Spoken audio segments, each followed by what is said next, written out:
teman-teman bisa melihat sebuah kondominium mewah yang ada di Budapest. Dalam satu gedung ini ada banyak sekali apartemen. Dan semuanya ini pemiliknya hanyalah satu orang. Dia beli semua unit apartemen di sini lalu disewakan kepada para ekspatriat yang ada di Budapest. Saya lihat sekarang sedang penuh, tapi beberapa tahun yang lalu salah seorang teman saya menyewa di situ. Dia bayar 1.500 euro per bulan, 24 juta rupiah untuk satu saja apartemen. Bayangkan, setiap bulan berapa pendapatan pemilik apartemen ini? Ayu Petri dan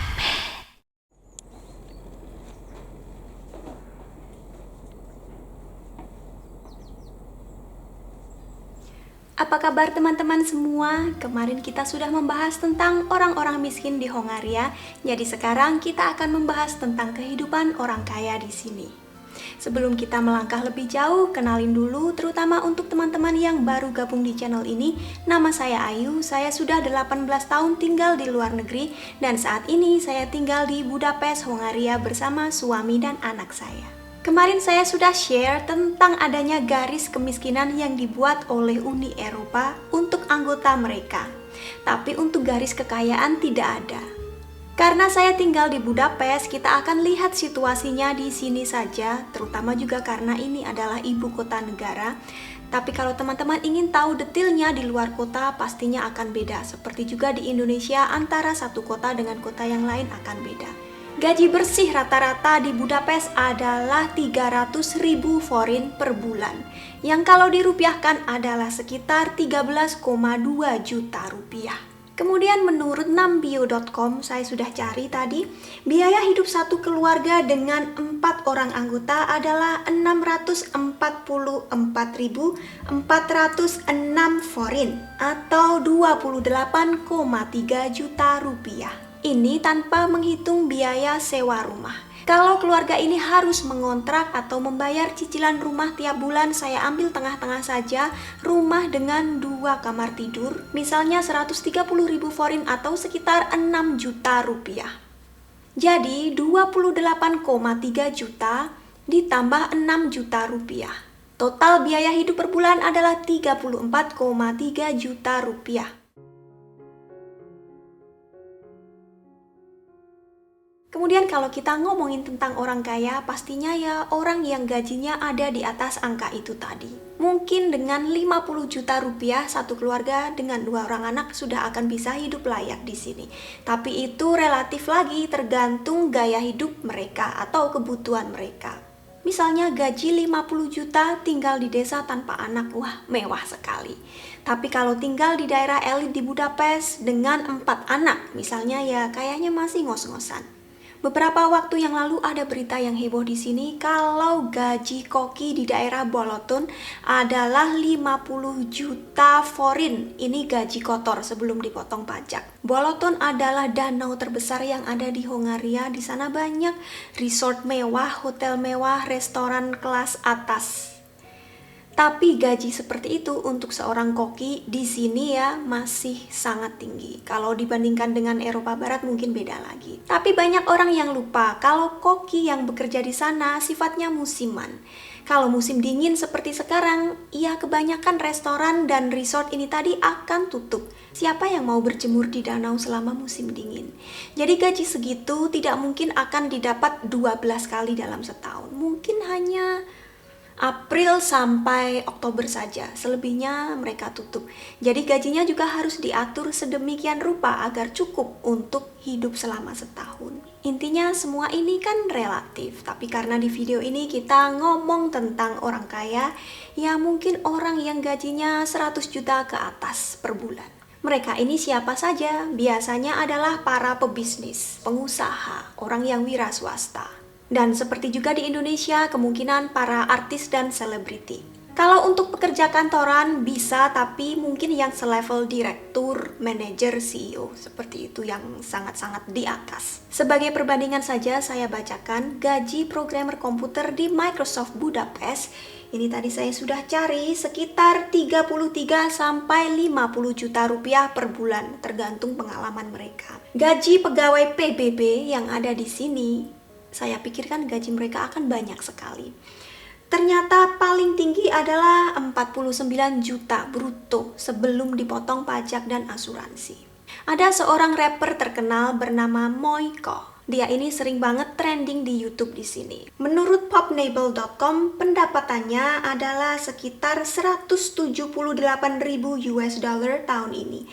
Berarti per bulannya sekitar 14.833 dolar atau 213 juta rupiah. Menurut website yang sama, Atta Halilintar pendapatannya 896.000 US dollar per tahun. Kok bisa? Iya, karena Hongaria negara kecil. Bayangkan kalau Atta Halilintar mengeluarkan satu saja video di YouTube. Yang nonton bisa puluhan juta bahkan ratusan juta. Sementara di Hongaria, Moiko mengeluarkan satu lagu, kalau seluruh orang Hongaria nonton nggak sampai 10 juta.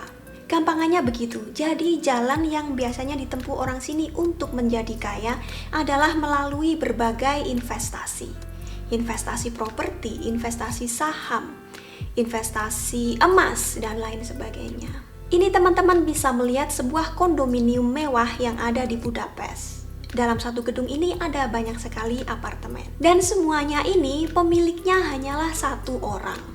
Dia beli semua unit apartemen di sini lalu disewakan kepada para ekspatriat yang ada di Budapest. Saya lihat sekarang sedang penuh, tapi beberapa tahun yang lalu salah seorang teman saya menyewa di situ. Dia bayar 1.500 euro per bulan, 24 juta rupiah untuk satu saja apartemen. Bayangkan setiap bulan berapa pendapatan pemilik apartemen ini. Sekarang kita lihat orang-orang kaya di Budapest tinggal di mana. Budapest, orang sini bacanya Budapest, terbagi menjadi dua, Budo dan Pest. Daerah paling mahal berada di distrik 5 di wilayah Pest. Ini merupakan pusat kota Budapest dan di sini teman-teman bisa melihat gedungnya kuno, antik, dan dekat sekali dengan pusat kota. Mau kemana-mana gampang. Deretan gedung kuno ini merupakan langganan para staf kedutaan besar Amerika Serikat yang ada di sini karena dekat sekali dengan kantor mereka. Meskipun apartemen, di dalam biasanya mereka memiliki 2 lantai. Salah seorang teman Matt, anaknya diplomat Amerika, jadi kami pernah main ke situ, cuma nggak boleh ngevlog, jadi saya cerita saja. Masalahnya banyak orang kaya ini yang lebih suka tanah luas, lebih alami, jauh dari knalpot mobil dan juga bisik-bisik tetangga. Jadi mereka memilih untuk tinggal di wilayah pegunungan di Budo. Di sini tanahnya masih luas, rumahnya besar-besar, dan tentu saja ini akan membuat harga properti di daerah Budo jauh lebih mahal. Kalau ada ekspatriat datang ke sini yang punya anak, biasanya akan diarahkan untuk tinggal di daerah Budo. Terutama karena semua sekolah internasional ada di daerah ini. Saya sudah sering bilang kalau kesenjangan sosial di Hongaria itu minim sekali. Di wilayah elit begini memang ada beberapa rumah yang sangat kelihatan mentereng dari luar. Tapi pada umumnya rumahnya juga meskipun besar, iya kelihatan biasa-biasa saja. Tidak ada jauh bedanya dibandingkan dengan rumah-rumah di desa di luar Budapest. Baru ketika kita masuk ke dalam rumah mungkin bisa melihat gaya hidup mereka ini beda. Intinya, orang miskin di Hongaria mungkin tidak semiskin di Indonesia, tapi orang kaya di Hongaria bisa jadi tidak sekaya di Indonesia. Jarak antara miskin dan kaya itu tidak terlalu terlihat. Saya pernah ngumpul-ngumpul dengan ibu-ibu dari sekolah Med. Ada salah seorang ibu yang baru datang dari Korea. Anaknya yang besar sudah SMA. Dia cerita karena ini merupakan pengalaman yang baru bagi dia. Di hari pertama anaknya masuk sekolah, ada salah satu teman yang sedang ulang tahun. Semua anak bawa kado, kecuali dia karena dia kan belum kenal, belum tahu. Setelah sekolah, anak yang ulang tahun ini tadi mengajak teman-teman untuk makan di restoran. Anak dari Korea ini tadi sungkan karena dia satu-satunya yang tidak membawa kado. Akhirnya dia bilang kalau dia akan membayar makanan yang dipesan di restoran nanti untuk semua orang. Kan dia mau mengambil hati teman-teman biar dia disukai, begitulah namanya remaja gitu ya. Ternyata mereka ini dibawa makan ke salah satu restoran bintang Michelin yang ada di sini. Teman-teman tahu sendiri restoran yang punya bintang Michelin ini harganya mahal sekali. Dia ini sudah nervous, sudah takut begitu melihat daftar harga makanan. Dia pesan makanan yang paling murah. Kemudian dia melihat teman yang ulang tahun ini buka kado, satu-satu dibuka. Ternyata kado dari orang tuanya yang ada di situ juga adalah mobil baru Audi, mobil mewah itu. Langsung dia, gimana ini harus bayar semuanya, ini malu kalau sampai ketahuan dia nggak mampu membayar semuanya. Untunglah ada orang tua anak yang ulang tahun ini tadi juga ada di situ, jadi mereka bilang ini semua kami yang bayar gitu katanya, jadi dia selamat. Ya begitulah, kadang dari luar rumahnya mereka ini nggak kelihatan kalau kaya sekali. Kalau kita masuk baru tahu, atau kita bergaul dengan mereka, gaya hidup yang seperti ini kan kelihatan kaya sekali. Mobil mewah pun begitu masuk garasi kita nggak tahu lagi kan, dari luar nggak kelihatan. Untuk orang kaya di sini, selain mereka tidak ada kebiasaan untuk pamer juga karena alasan keamanan. Kalau semuanya terlihat mentereng dari luar, akan mengundang pencuri. Kalau liburan, orang kaya di sini pastinya suka ke luar negeri, apalagi ke luar negeri di sini dekat sekali. Belanja di Austria, ski di Slovakia, ke laut di Kroasia, atau yang sangat kaya biasanya liburan ke Dubai. Mereka paling suka ke Dubai. Tapi mereka ini orangnya sangat privat, jadi tidak akan diposting di media sosial. Kita nggak tahu.